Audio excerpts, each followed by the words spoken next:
நீண்ட நேரம் ட்ராவல் பண்ணுறாங்க, போய் ஃபேக்ட்ரியில் வேலை பார்க்குறாங்க, ரொம்ப ஹெவி ஒர்க் பண்ணுறாங்க, டீச்சர்ஸ், போலீஸ்மேன், இல்லை சைட் இன்ஜினியர்ஸ், இந்த மாதிரியான நம்ம நிற்க நிற்க என்ன ஆகுதுன்னா கால் கனமாகறதுனால அவங்க வந்து அந்த வேலையில் கான்சன்ட்ரேஷன் கம்மியாகும்.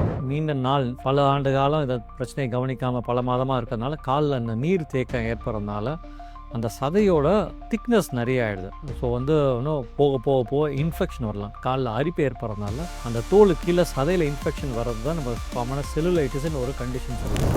ரொம்ப ஃப்ரீக்வெண்ட்டாக ஓல்ட் ஏஜ், இந்த கேன்சர் வந்த நபர்களுக்கு, ஹார்மோனல் ட்ரீட்மெண்ட் கூடிய நபர்களுக்கு, இன்ஃபர்டிலிட்டி நபர்களுக்குலாம் கால் வந்து பிளட் கிளாட் வரதையும் நம்ம பார்க்குறோம். வெயின்ஸில் டீப் வெயின் த்ராம்போசிஸ்ன்னு சொல்லுவோம். அந்த மாதிரி இருக்க நபர்களுக்கும் இந்த மாதிரி வந்து காலில் ரத்த தேக்கம், கால் கனமாகிறது, தோல் கருப்பாகிறது, அரிப்பு வந்து காலில் நீண்ட நாள் ஆறாத புண்ணியம் நம்ம பார்க்கணும். ஸ்ட்ராங் ஃபேமிலி ஹிஸ்ட்ரி, சப்போஸிங் வந்து பேரண்ட்ஸ் வந்து 2 பேரும், அப்பா அம்மா 2 பேருக்கும் இந்த காலில் ரத்த தேக்கத்தினால, இந்த வேரிகோசின் பிரச்சனைனால பாதிக்கப்பட்டிருந்தாங்கன்னா அவங்களுடைய குழந்தைங்களுக்கு அட்லீஸ்ட் மினிமம் ஒரு 2 பேரும் பாதிக்கப்பட்டாங்கன்னா 75% வரதுக்கான வாய்ப்புகள் இருக்குது. ஸோ இது வந்து இந்த வியாதி வந்து ஒரு ஸ்ட்ராங் ஜெனடிக் ப்ரீடிஸ்போசிஷன். அதாவது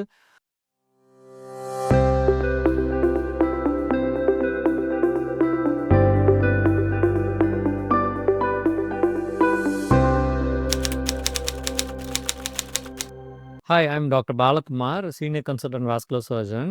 இரத்த நாள அறுவை சிகிச்சை நிபுணராக நான் கடந்த 25 வருஷமாக ப்ராக்டிஸ் பண்ணிட்டுருக்கிறேன். இன்றைக்கி நம்ம அந்த முக்கியமான டாபிக் பற்றி பேச போகிறோம், அந்த கால் வீக்கத்தை பற்றி. சொன்ன மாதிரி பல நபர்களுக்கு வந்து இந்த கால் வீக்கம், நீண்ட நேரம் நிற்கிறதுனால கால் ஹெவியாக கனமாக ஆகிறது, மசில் கிராம்ப்ஸு, அப்புறம் காலில் வந்து கீழே வந்து நீ ஜாயிண்ட் கீழே இந்த ஆங்கிள் ஜாயிண்ட் பக்கத்தில் ஸ்கின் கலர் மாறுறது, இனிஷியலாக ரெட்டிஷ் ப்ரௌன், அப்புறம் போக போக தோல் கலர் கருப்பாக மாறுறது, அப்புறம் நிற்கிறதுனால அரிப்பு ஏற்படுறது, காலில் வந்து நீண்ட நாள் ஆறாத புண், இந்த மாதிரியான ஒரு பலவித கஷ்டத்தை கொடுக்கக்கூடிய ஒரு ப்ராப்ளம் தான் இந்த வேரிகோஸ் வெயின்ங்கிற ப்ராப்ளம். இந்த வேரிகோஸ் வெயின்ங்கிற ப்ராப்ளம் என்ன இங்கிலீஷில் வேரிகோஸ் வெயின் பேர் வச்சுருக்காங்க. இதே தமிழ் நம்ம சொல்லணும்னா காலில் ரத்த தேக்கம். இப்போ வந்து நம்மளுடைய ரத்த ஓட்ட சர்க்குலேஷன் சிஸ்டமில் 2 விதமான ரத்த குழாய்கள் மெயினாக இருக்குது. ஒன்று வந்து ஆர்ட்ரின்னு சொல்லுவோம், இன்னொன்று வெயின்னு சொல்லுவோம். தமிழில் ஆர்ட்ரிங்கிறதுக்கு நாடி, இல்லை தமனின்னு சொல்கிறோம். வெயினுக்கு வந்து சிரை அப்படின்னு சொல்கிறோம். இதோடைய ஃபங்க்ஷன் என்னென்னா, நம்ம நார்மலாக ஹார்ட் பம்ப் பண்ணோன்னே நல்ல ரத்த ஓட்டம், ஆக்சிஜன் கலந்த ரத்தத்தை ஆர்ட்ரி நாடி வழியாக, பல்ஸ் இருக்கக்கூடிய ஒரு பைப்லைன் வழியாக இருதயத்துலேருந்து எல்லா பக்கமும் வெளிப்போக எல்லா உறுப்புகளுக்கும் கால்களுக்கும் கீழே வருது. ஒன்ஸ் காலுக்குள்ளே கீழே வந்ததுக்கப்புறம் திரும்பி வந்து அது வந்து இருதயத்தை நோக்கி அது சர்க்குலேஷனில் மேலே ஏறி போகணும். அந்த கீழேருந்து மேலே ஏறி எடுத்து போகக்கூடிய அந்த பாதைகள் பேர் தான் வெயின்ஸ், இல்லை சிரைன்னு சொல்லுவோம். இப்போ யாருக்கு ப்ராப்ளம் வரலாங்கிற மாதிரி பார்த்தீங்கன்னா, ஸ்ட்ராங் ஃபேமிலி ஹிஸ்ட்ரி, சப்போஸிங் வந்து பேரண்ட்ஸ் வந்து 2 பேரும், அப்பா அம்மா 2 பேருக்கும் இந்த காலில் ரத்த தேக்கத்தினால, இந்த வேரிகோசின் பிரச்சனைனால பாதிக்கப்பட்டிருந்தாங்கன்னா அவங்களுடைய குழந்தைங்களுக்கு அட்லீஸ்ட் மினிமம் ஒரு 2 பேரும் பாதிக்கப்பட்டாங்கன்னா 75% வரதுக்கான வாய்ப்புகள் இருக்குது. ஸோ இது வந்து இந்த வியாதி வந்து ஒரு ஸ்ட்ராங் ஜெனடிக் ப்ரீடிஸ்போசிஷன். அதாவது ஃபேமிலிஸில் ரன் ஆகக்கூடிய ஒரு ஸ்ட்ராங் டெண்டன்சி வந்து நம்ம ரொம்ப ஃப்ரீக்வெண்ட்டாக பார்க்குறோம். சப்போஸிங் ஒருத்தருக்கு எனக்கு ஃபேமிலியில் யாருமே இல்லைனாலும் அவங்களுடைய முன்னோர்கள், மாமா இல்லை கொழு தாத்தா, இந்த மாதிரி ஏதாவது ஒரு லைனில் தான் இந்த இன்ஹெரிட்டன்ஸ் வருது. இதுதான் மோஸ்ட் காமனாக வரக்கூடிய காரணம். இப்போ நம்ம தவறாக ஒரு சிலர் புரிஞ்சிருக்கிறது என்னென்னா, நீண்ட நேரம் நிற்கிறதுனால தான் பிரச்சனை வருது, நம்ம வந்து ஆனால் இப்போ வேலை பளுனால வருது, நம்ம அத்லெட்ஸாக இருக்கிறோம், குக்கிங்கில் இருக்கிறோம், இந்த மாதிரி நிற்கிறதுனால வருது. ஆக்சுவலாக நிற்கிறதுனால வருதுங்கிறது இன் அடிஷன் அவங்களுக்கு ஏற்கனவே வெயினில் இருக்கக்கூடிய அந்த ஜெனட்டிக் இன்ஹெரிட்டன்ஸில் வெயினோட சதை வந்து வீக் ஆகிறதுனால மேற்கொண்டு நிற்க வந்து அந்த கால் வீக்கம் வருதே தவிர நிற்கிறதோ நடக்கிறதோ அதனால் காரணம் கிடையாது இது. இன்னும் மற்றவங்களுக்கு வந்து லேடிஸ்க்கு ரொம்ப ஃப்ரீக்வெண்ட்டாக வருது. அதுவும் வந்து அவங்களுடைய பீரியட்ஸ் டைமில் லோயர் அப்டமன் ஹெவியாக ஆகிறது, தை ஹெவியாக ஆகிறது, கால் ஹெவியாக ஆகிறது, இந்த மாதிரியான ஒரு ப்ராப்ளம் மென்ஸ்ட்ரல் சைக்கிள் பீரியட்லேயும் நம்ம பார்க்குறோம். ஏற்கனவே வந்து வேரிகோஸ் வெயின் இருக்கக்கூடிய ஒரு பிரச்சனை இருந்துச்சுன்னா பீரியட்ஸ் டைமில் இன்னொரு கால் வலியால் அவதிப்படுறதை நம்ம பார்க்குறோம். ஒரு சில மருந்து மாத்திரையில் வந்து இன்னும் நீர் தேக்கம், உடம்புல நிறையா நீர் ரிட்டென்ஷன் இருக்கும், ஃப்ளூயிட் ரிட்டென்ஷன் இருக்கும். அந்த மாதிரியான ஒரு ஹார்மோனல் தெரப்பி, கான்ட்ரசெப்டிவ் பில்ஸ் சாப்பிட்றவங்களுக்கும், ப்ளஸ் இந்த மென்ஸ்ட்ரல் சைக்கிளில் இரெகுலாரிட்டி இருக்கும், பிசிஓடி, இந்த மாதிரி நபர்களுக்கும் ஹார்மோனல் ட்ரீட்மெண்ட் இருக்கும்போது ஃப்ளூயிட் ரிட்டென்ஷன் நிறையா நீர் தேக்கம் மருந்து மாத்திரைனால நீர் தேக்கம் இருக்கக்கூடிய வாய்ப்புகள் இருக்குது. அந்த நீர் தேக்கம் இருக்கும்போது ஏற்கனவே உங்களுக்கு வெயினில் இருக்கக்கூடிய பிரச்சனைகள், காலில் ரத்த தேங்கிறதுக்கான வெயினோட அமைப்பு இருந்துச்சுன்னா இது 2ம் சேரும்போது கால் வீக்கம், கால் வலி இன்னும் நிறையா ஆகுது. இந்த மாதிரியான ஒரு நபர்கள் ஏற்கனவே ஆக்சிடென்ட் வந்து இல்லை போன் ஃப்ராக்சர்னால ஆப்ரேஷன் பண்ணி பழைய ஆப்ரேஷன்னால் அந்த வெயின் இன்ஜூர் ஆகிறதுனால அந்த மாதிரி நபர்களுக்கும் காலில் ரத்த தேக்கம் வரலாம். ரொம்ப ஃப்ரீக்வெண்ட்டாக ஓல்ட் ஏஜ், இந்த கேன்சர் வந்த நபர்களுக்கு, ஹார்மோனல் ட்ரீட்மெண்ட் கூடிய நபர்கள், இன்ஃபர்டிலிட்டி நபர்களுக்கெல்லாம் கால் வந்து பிளட் கிளாட் வரதையும் நம்ம பார்க்குறோம். வெயின்ஸில் டீப் வெயின் த்ராம்போசிஸ்ன்னு சொல்லுவோம். அந்த மாதிரி இருக்க நபர்களுக்கும் இந்த மாதிரி வந்து காலில் ரத்த தேக்கம், கால் கனமாகிறது, தோல் கருப்பாகிறது, அரிப்பு வந்து காலில் நீண்ட நாள் ஆறாத புண்ணியம் நம்ம பார்க்கணும். ஸோ இந்த மாதிரி வந்து இந்த கால் வீக்கங்கிறது ஒரு இன்னைக்கு வந்து பல பேர் வாழ்க்கையில் ஒரு முக்கியமான பிரச்சனையாக இருக்குது.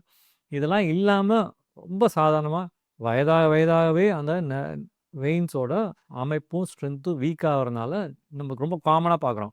வயதான நபர்கள் கால் வீக்கம் வரும். படுத்து தூங்கி வச்சாங்கன்னா நெக்ஸ்ட் டே காலில் கால் வீக்கம் கம்மியாயிடுது. இவங்க வந்து இதெல்லாம் இக்னோர் பண்ணுறதுனால என்ன வருதுன்னா, காலில் ரத்தம் தேங்குறதுனால காலோட சதை பகுதியில் நீர் தேக்கம் ஏற்படுது. ஓகேங்களா? இப்போ வந்து நம்ம வந்து நம்ம உடம்புல நான் சொன்ன மாதிரி 2 விதமான இரத்த குழாய்கள் இருக்குது. ஒன்று நல்ல ரத்தத்தை கொண்டு போகக்கூடிய ஆர்ட்ரிக், இன்னொன்று கெட்ட ரத்தத்தை கொண்டு போகக்கூடிய வெயின்ஸ். இது 2த்துக்கும் நடுவுல சதை பகுதி இருக்கு. 2 பைப்புக்கு நடுவுல அந்த சதை பகுதியில அந்த நீர் சேராம இருக்கணும்னா, இந்த ஆர்டரியிலேருந்து வரக்கூடிய ரத்தம் சின்ன சின்ன ரத்த குழாய் வழியா மைக்ரோ சர்க்குலேஷன் சொல்லுவோம். கேப்லரிஸ், ஆர்டீரியோல்ஸ், வென்யூல்ஸ்ன்னு சொன்னா கண்ணுக்கே தெரியாத ஒரு மைக்ரோ சர்க்குலேஷன். அதுதான் வந்து எல்லா சதைக்கும் ரத்த ஓட்டத்தை எடுத்துட்டு போகுது. அந்த மைக்ரோ சர்க்குலேஷன்ல இப்ப சிரையில வந்தோ, இல்ல வெயின்ல வந்து ரத்த தேக்கம் ஏற்படுறதுனால ஆர்டரியிலேருந்து வெயினுக்கு எம்ப்டிங் அந்த மைக்ரோ சர்க்குலேஷன் வழியா ரத்தம் வந்து அந்த பக்கம் போக மாட்டேன். நல்ல ரத்த ஓட்டம், கெட்ட ரத்த ஓட்டத்துக்கு போன பைப் லைனுக்கு போகாம சதையில நீர் சேருது. ஸோ இந்த நீர் சேர்றதுனால தான் அந்த கால் வீக்கம் வருது. ஸோ நம்ம வந்து இத வந்து நம்ம வந்து தவறா புரிஞ்சுட்டு சரியான முறையில கால் வீக்கம் வருது, கால்ல நீர் சேருதுன்னு தவறான முறையில வைத்தியம் பண்றதுனால, அந்த இரத்த நாளங்கள் ஏற்படக்கூடிய பிரச்சனையை இக்னோர் பண்ணி லேட்டா வரக்கூடிய பல நபர்கள் தான் நம்ம பார்க்குறோம். ஸோ இதுக்கு தான் வந்து நம்ம இந்த அவேர்னஸ் டாக் வந்து குடுக்கறதுக்கான காரணம் வந்து, கால் உங்களுக்கு வீக்கம் வருதா? நீண்ட நேரம் நிற்கிறீங்க, சாயங்காலம்லாம் கால் வீக்கம் வருதா? கால் கனமா இருக்கா? இல்ல மசில் கிராம்ப்ஸ், இந்த காஃப் மசில்ல கிராம்ப்ஸ் இந்த மாரி நபர்கள்லாம் இரத்த நாள அறுவை சிகிச்சை நிபுணரை அணுகி, அந்த கால்ல இருக்கக்கூடிய வெயினோட ஃபங்க்ஷன் எப்படி இருக்குன்னு நீங்க அனலைஸ் பண்ணிட்டீங்கன்னா, இதனால வரக்கூடிய பிரச்சனைகள் நான் சொல்ற மாரி, இந்த நீண்ட நேரம், நீண்ட நாள், பல ஆண்டு காலம் இந்த பிரச்சனையை கவனிக்காம பல மாதமா இருக்கிறதுனால, கால்ல இந்த நீர் தேக்கம் ஏற்படுறதுனால, அந்த சதையோட திக்னஸ் நெறைய ஆயிடுது. ஸோ வந்து இன்னும் போக போக போக இன்ஃபெக்ஷன் வரலாம். கால்ல அரிப்பு ஏற்படுறதுனால, அந்த தோலுக்கு கீழ சதையில இன்ஃபெக்ஷன் வர்றது தான் நம்ம காமனா செல்லுலைட்டிஸ்ன்னு ஒரு கண்டிஷன் சொல்றோம். இந்த செல்லுலைட்டிஸ்னா கால் என்ன ஆகும்னா, கால் நல்லா கனமாயிடும், தோல் செவந்து போயிடும், ஃபீவர் வரும், நடக்கக்கூடிய ரொம்ப வலி ஜாஸ்தியாயிடும், நடக்கவே முடியாத ஒரு சூழ்நிலையில இருப்பாங்க. ரொம்ப லேட்டா வரக்கூடிய நபர்களுக்கு தோல் வந்து நீர் கசிஞ்சு லிம்ஃபாட்டிக் ஊஸ்ன்னு சொல்லுவோம். நீர் கசிஞ்சு தோல்ல வெளியில நீர் ஊஸ் ஆவறதையும் நம்ம பார்க்குறோம். அது வந்து எப்படின்னா, இதெல்லாம் வந்து பல ஆண்டு காலமா கவனிக்காம இருக்கிறதுனால, அந்த சதையோட திக்னஸ் திருப்பி திருப்பி இன்ஃபெக்ஷன் வந்து சதை கனமாகி, தோல் கருத்து போய் நீர் வெளியில வருது. அதான் நீர் வந்து தோல்லேருந்து ரத்த குழாய் வழியா இருதயத்துக்கு போணும். ஆனா ரத்த குழாயில ரத்தம் தேக்கம் ஏற்படுறதுனால, சதை அடைப்பு ஏற்படுறதுனால, நீர் உள்ள போக முடியாம தோல விட்டு வெளியில வருது. ஸோ கால தொங்க போட்டாங்கன்னா நீர் கசியும். புண்ணு வரும். கால்ல ஸ்கின் கிராக் ஆகி புண்ணு வரும். புண்ணு ஆரம்பத்தில ஆறுற மாரி இருக்கும். போக போக ஆறாத புண்ணாகும்.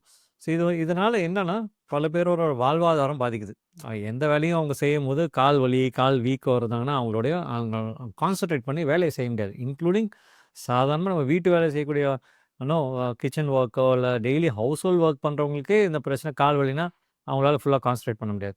இல்ல ஆஃபீஸ் போறவங்க, நீண்ட நேரம் ட்ராவல் பண்ணுறாங்க, போய் ஃபேக்ட்ரியில வேலை பார்க்குறாங்க, ரொம்ப ஹெவி ஒர்க் பண்ணுறாங்க, டீச்சர்ஸ், போலீஸ்மேன், இல்ல சைட் என்ஜினியர்ஸ் இந்த மாதிரியான நம்ம நிற்க நிற்க என்ன ஆகுதுன்னா, கால் கனமாகறதுனால அவங்க வந்து அந்த வேலையில் கான்சன்ட்ரேஷன் கம்மியாகும். ஒர்க்கிங் மேன் ஹவர்ஸ்ன்னு சொல்கிறாங்க. அந்த இண்டஸ்ட்ரியல்ஸ் காரிடாரில் செக்டார்ஸ்லாம் பார்த்தீங்கன்னா, அவங்களுடைய எஃபெக்டிவாக வேலை செய்யக்கூடிய அந்த நேரம் பாதிக்குது. அவங்களுடைய ப்ரொடக்டிவிட்டியும் கம்மியாகிறதுனால, இது வந்து ஒரு ஒரு காமனாக சோஷியல் ப்ராப்ளமாக தான் பல கண்ட்ரீஸில் பல நாடுகளில் இந்த ப்ராப்ளம் இருக்குது. நான் சொல்கிற இந்த 100 நபரில் 25% 30% உலகம் ஃபுல்லாக இதே ப்ராப்ளம் இருக்குது. யாருக்கும் நம்ம இந்தியாவும் இன்க்ளூடிங் இந்தியா எல்லாருக்கும் காமனாக வர ப்ராப்ளம் தான். ஸோ அதனால் ஒருத்தருடைய ப்ரொடக்டிவிட்டி கம்மியாகுது.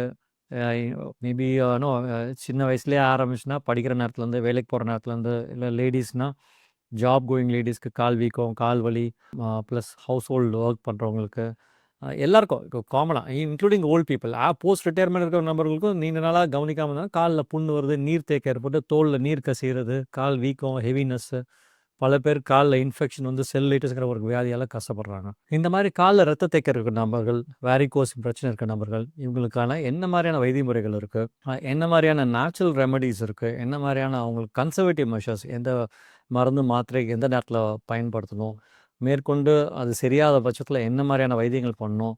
இன்றைக்கி முக்கியமாக நீங்கள் தெரிஞ்சுக்க வேண்டிய ஒரே விஷயம், இதுக்கு குணப்படுத்த அளவுக்கு கூடிய வைத்திய முறைகள் உறுதியாக இருக்குது. எல்லாரையும் குணப்படுத்தி சரி பண்ணலாம். ஸோ அதுக்கான வைத்திய முறைகள் எப்படிங்கிறது பேசுகிறதா தொடர்ச்சியாக வரக்கூடிய வீடியோவில் நான் பேச போகிறேன். தேங்க்யூ.